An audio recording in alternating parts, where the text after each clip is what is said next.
hari ini? Puji Tuhan ya, kita berada di kelas ini dalam keadaan sehat. Oke, sebelum kita mulai pembelajaran kita pada hari ini, langkah baiknya kita buka dalam doa. Ya, siapa yang mau pimpin doa? Nopi? Oh ya, silakan Nopi.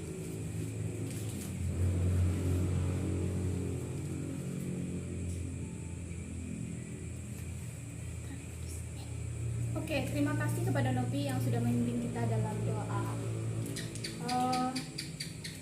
Hari ini ada yang tidak masuk? Ada? Oke, Ibu absen dulu ya. Anastasia Selfie,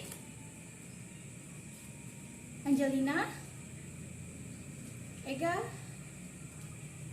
Francisca Yanti, Meliana Seputri, Jenerius Rio, hadir? Hadir semuanya ya? Oke, bagus ya kalau hadir semuanya. Oke. Ada yang masih ingat materi kita pada minggu lalu? Masih dah? Sudah masih ingat? Apa? Iya, benar sekali ya jawaban dari Sida. Mari kita kasih oplos kepada Sida yang sudah memberikan jawabannya kepada kita semua. Silakan ya. Oke, jadi materi kita pada minggu lalu itu tentang sistem pencernaan. Nah, siapa yang masih ingat mekanisme dari sistem pencernaan? Ayo, siapa yang masih ingat? Apa? Suarni. Apa Suarni? Iya, benar sekali ya jawaban dari Suarni ya. Ternyata kelas ini pintar-pintar ya, masih ingat semua materi pembelajaran pada minggu lalu. Nah, materi pembelajaran kita pada minggu lalu itu kan sistem pencernaan dan mekanisme sistem pencernaan itu kan dimulai dari makanan masuk ke dalam mulut, kemudian ke tenggorokan, kemudian ke lambung, kemudian ke usus halus, kemudian ke usus besar, kemudian ke rektum, dan yang terakhir ke anus. Ya, benar semua ya jawaban dari kalian semua yang sudah disampaikan ke teman-temannya. Pintar-pintar ya kelas ini ya ternyata. Jadi materi kita pada hari ini itu adalah proses yang tidak pernah lepas dari kehidupan manusia. Jadi setiap manusia itu pasti melakukan proses yang akan kita pelajari pada hari ini. Setiap manusia pasti melakukan proses tersebut. Kalau sudah tidak melakukan proses tersebut, manusia itu bisa dikatakan bukan manusia lagi ya. Soalnya setiap manusia pasti melakukan proses tersebut. Ayo, siapa yang tahu? Ayo. Apa? HP? Bukan ya, bukan HP. Kalau HP itu biasanya kalau mau tidur pasti dilepaskan kan? Ada yang tahu lagi? Ayo, siapa? Apa? Iya, sistem pernapasan. Benar sekali ya. Jadi pada materi kita minggu ini kita akan membahas tentang sistem pernapasan. Nah, sebelum mulai ke pelajaran sistem pernapasan pada manusia, Ibu akan menyampaikan tujuan pembelajaran dari sistem pernapasan manusia pada hari ini, yaitu siswa mampu mengetahui definisi tentang sistem pernapasan, kemudian siswa mampu mengetahui organ-organ dari sistem pernapasan, serta siswa mampu mengetahui fungsi-fungsi dari sistem pernapasan. Oke, kita lanjut ya. Ada yang mau ditanyakan? Oke, tidak ada ya. Nah, sistem pernapasan adalah sekumpulan organ yang berfungsi untuk melakukan proses pertukaran karbon dioksida dan oksigen. Nah, setiap manusia itu pasti melakukan proses pernapasan karena proses pernapasan itu menunjang kebutuhan sehari-hari kehidupan manusia. Nah, sistem pernapasan ini juga merupakan proses pertukaran gas dan karbon dioksida. Nah, kita lanjut lagi ya. Nah, ini adalah gambar dari sistem pernapasan.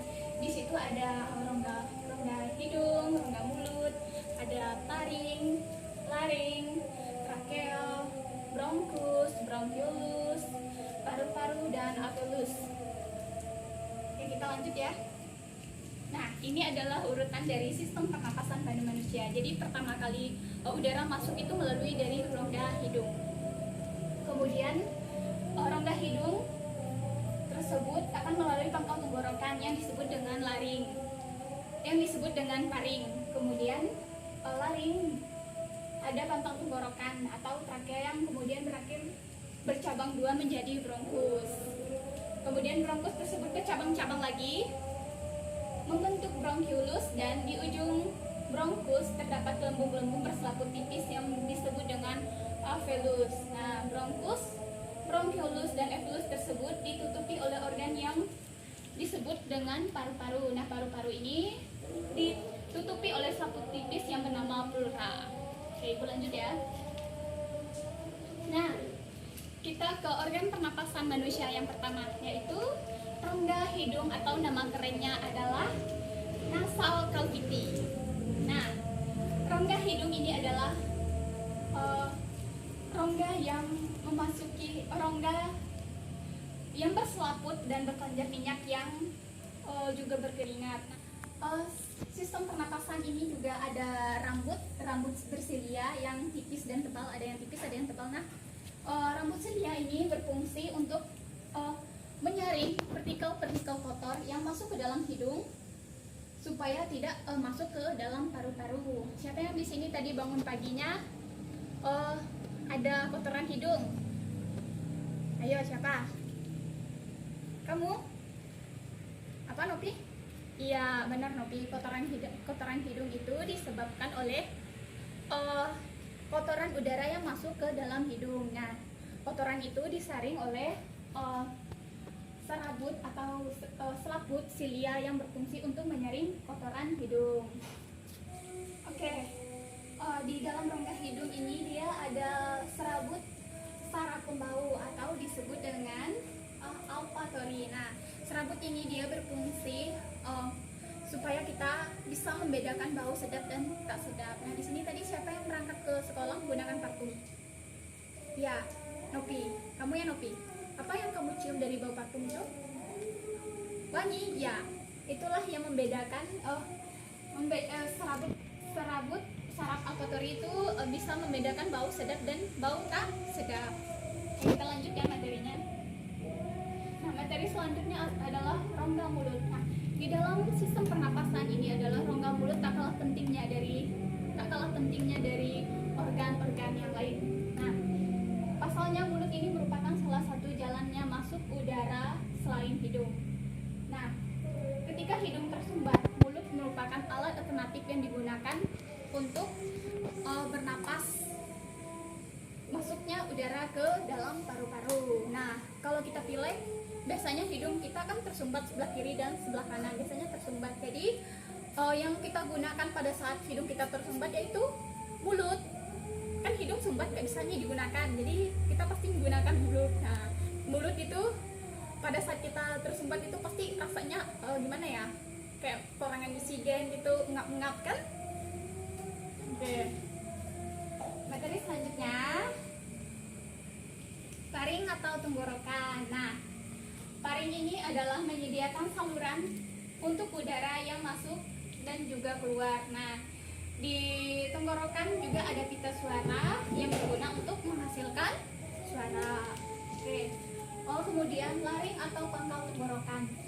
Nah, laring atau pangkal tenggorokan ini dia berfungsi, dia berbentuk seperti saluran yang dikelilingi oleh tulang rawan. Pangkal tenggorokan ini memiliki tulang rawan yang disebut dengan epiglottis. Nah, tulang rawan ini ada di bagian pangkal laring. Pangkal tenggorokan ini juga diselimuti oleh membran yang bernama mukosa. Nah, membran tersebut memiliki lagi epitel berlapis yang cukup tebal dan menahan getaran-getaran udara yang sampai pada pangkal tenggorokan. Oke, kita lanjut ya. Selanjutnya trakea atau batang tenggorokan. Trakea adalah organ yang berperan penting dan berbentuk pipa dan terletak di bagian leher sampai ke rongga dada. Nah, dinding tenggorokan sangat tipis dan kaku, dan di dalam rongga berselia. Nah, selia ini memiliki fungsi untuk menyaring benda-benda asing yang masuk melalui sistem pernapasan. Kemudian kita masuk ke bronkus atau cabang-cabang batang tenggorokan. Nah, fungsi dari cabang batang tenggorokan adalah menyediakan jalan untuk udara yang ingin masuk dan keluar menuju ke paru-paru. Nah, struktur dari batang tenggorokan ini mirip dengan struktur batang cabang tenggorokan. Yang membedakan hanya tulang rawan di cabang batang tenggorokan ini memiliki bentuk yang tidak teratur. Sedangkan pada cabang tenggorokan ini ada cincin tulang rawan yang melingkari dengan baik. Nah, cabang batang tenggorokan ini memiliki cabang-cabang lagi yang disebut dengan bronchiolus. Oke, sampai di sini ada yang mau ditanyakan? Jika tidak ada yang ingin ditanyakan, Ibu lanjut lagi ya materi kita. Nah, selanjutnya adalah pulmo atau paru-paru. Nah, paru-paru ini adalah rongga dada bagian atas. Di samping paru-paru ada tulang rusuk dan di bawahnya ada diafragma. Nah, paru-paru ini terbagi lagi menjadi dua bagian, yaitu bagian kiri dan bagian kanan. Nah, ini ya, bagian kiri dan bagian kanan. Nah, paru-paru pada bagian kiri ini dia memiliki 2 lobus, sedangkan bagian kanan ini dia memiliki 3 lobus. Kita lanjut ya. Nah, paru-paru yang bagian kiri itu kan 2 lobus tadi ya, yaitu lobus superior dan lobus inferior. Sedangkan pada bagian kanan itu ada 3 lobus. Lobus superior, lobus medius, dan lobus inferior. Nah, kita balik lagi ke gambar ini ya. Bu, kenapa sih paru-paru bagian kiri dan bagian kanan itu berbeda ukurannya? Kok nggak sama ukurannya, kok berbeda sih? Nah, penjelasannya, nah, kalau paru-paru bagian kiri itu dia hanya memiliki 2 lobus saja dan harus berbagi tempat organ tubuh dengan jantung. Sedangkan paru-paru pada bagian kanan itu memiliki 3 lobus, yaitu lobus superior, lobus medium, dan lobus inferior. Oke, ada yang mau ditanyakan lagi? Tidak ada? Oke.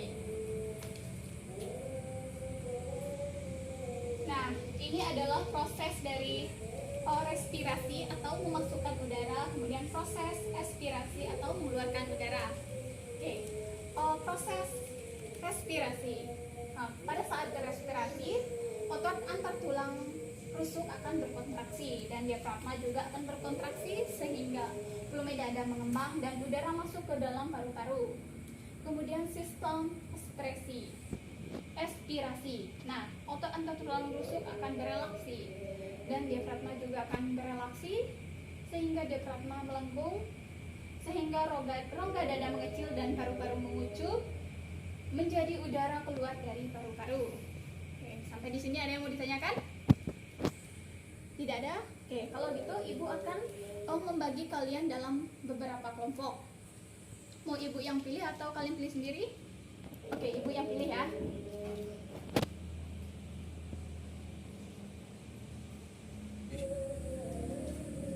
Untuk yang kelompok 1 itu isilah bagian dari sistem pernapasan dan fungsinya dari nomor 1 sampai nomor 3. Sesuai yang sudah Ibu bagikan tadi ya. Jadi kalian mengisinya nomor 1 sampai nomor 3.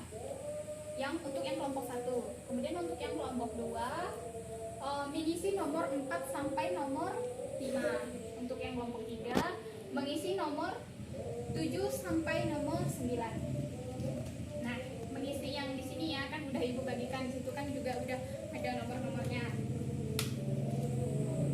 Oke, silakan dikerjakan ya. Ibu kasih waktu 5 menit.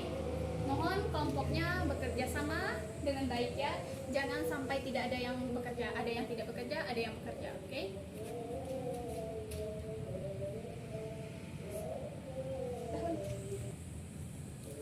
Terima kasih ya kepada kelompok-kelompok yang sudah mempresentasikan hasil kerja tentang sistem pernapasan pada hari ini. Jadi untuk kelompok 1 Ibu akan memberikan penilaian kepada setiap kelompok. Jadi Ibu akan memberikan penilaian pertama ke kelompok 1. Jadi untuk yang kelompok 1 itu Ibu kasih nilai 100 karena jawabannya sudah benar semua, sudah menjawab fungsinya, bagian-bagiannya juga sudah benar. Untuk kelompok 2 nilainya 95. Karena jawabannya di situ ada yang kurang satu ya, jadi nilainya berkurang. Kemudian untuk yang kelompok 3 nilainya juga 95 nilai, karena di situ juga ada yang kurang tulisannya kurang jelas, terus jawabannya salah, jadi nilainya 95. Oke, pada minggu depan kita akan membahas tentang sistem rangka. Jadi kalian silakan mempelajari tentang sistem rangka itu apa, terus jenis-jenis rangka itu tersusun dari apa. Nanti pada minggu depan kalian silakan membawa gambar dari sistem rangka. Ada yang ingin ditanyakan? Oke, jika tidak ada, sebelum pulang sebaiknya kita tutup dalam doa. Ayo, siapa yang mau pimpin doa? Suarni, oh ya silakan Suarni.